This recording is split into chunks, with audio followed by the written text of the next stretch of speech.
கர்த்தரின் பலனும் என் கீதமும் கனமும் கண்மலையுமானவர். கர்த்தரின் கிருபை என்றைக்கும் நான் பாடுவேன், நான் போற்றிடுவேன்.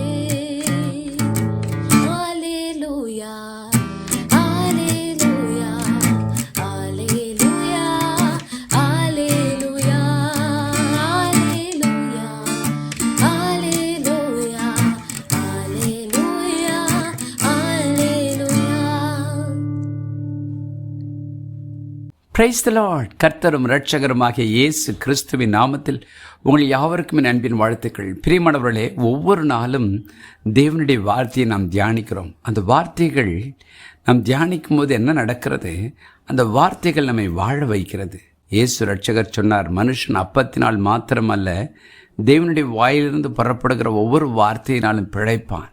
ஆம், தேவனுடைய வார்த்தைகள் நம்முடைய ஆத்துமாவையும் ஆவியையும் சரீரத்தையும் ஏன் பொருளாதாரத்தையும் பிழைக்க வைக்கும் வார்த்தைகள்.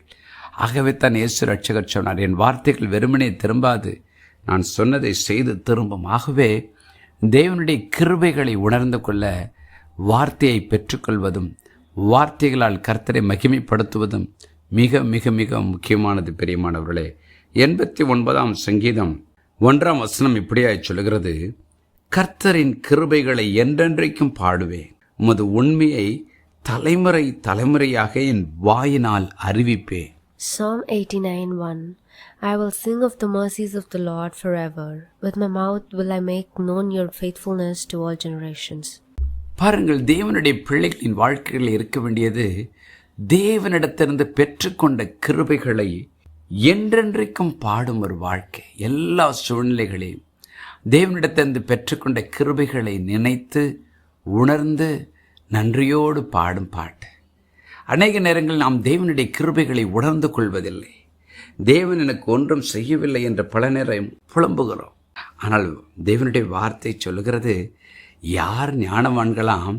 கர்த்தருடைய கிருபைகளை உணர்ந்து கொள்கிறவர்கள் தான் ஞானவான்களாம்.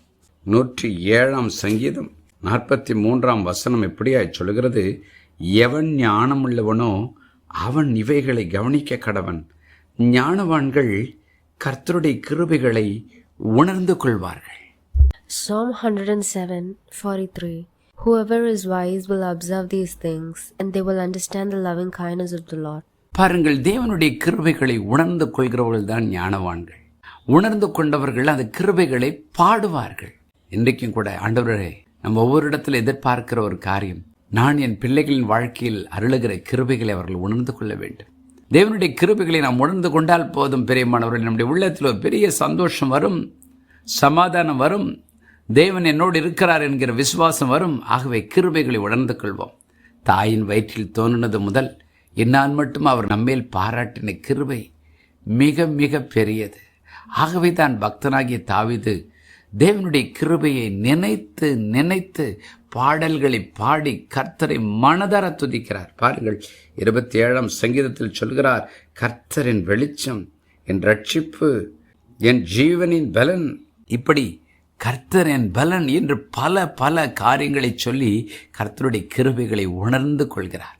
இந்த வார்த்தைகளை கேட்கிற தேவஜனமே, கர்த்தருடைய கிருபைகளை உணர்ந்து கொள்ளும் அனுபவம் உண்டா? உணர்ந்த கிருபையை பாடல்களாய் பாடி தேவனை மகிமைப்படுத்தும் ஒரு நன்றியுள்ள துதியின் வாழ்க்கை உண்டா? சற்று ஆராய்ந்து பார்ப்போம். நிச்சயமாய் நாம் கர்த்தரின் கிருபைகளை உணர்ந்து பாடுவோம்.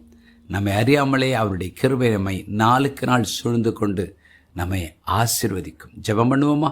பரலோக பிதாவை, என்னோடு இணைந்து ஜெபிக்கிற ஒவ்வொரு தெய்வ பிள்ளைகளின் வாழ்க்கையிலும் ஆண்டவர் எங்கள் வாழ்க்கையில் செய்த நன்மைகளை உணர்ந்து, கிருபைகளை உணர்ந்து உம்மை மகிமைப்படுத்தும் ஒரு வாழ்க்கையை தாரும். கிருபைகளை உணரும் பொழுதுதான் சுவாமி எங்கள் வாழ்க்கையில விசுவாசமும் ஆண்டவர் உண்மையில் இருக்கிற பற்றும் அன்பும் அதிகரிக்கும் அல்லவா. ஆகவே கிருபைகளை உணர்கிற இருதயமும் கிருபைகளை நினைத்துமை மகிமைப்படுத்தும் வாழ்க்கை எங்களுக்கு தார். இயேசுவின் நாமத்தில் பிதாவே, ஆமென்.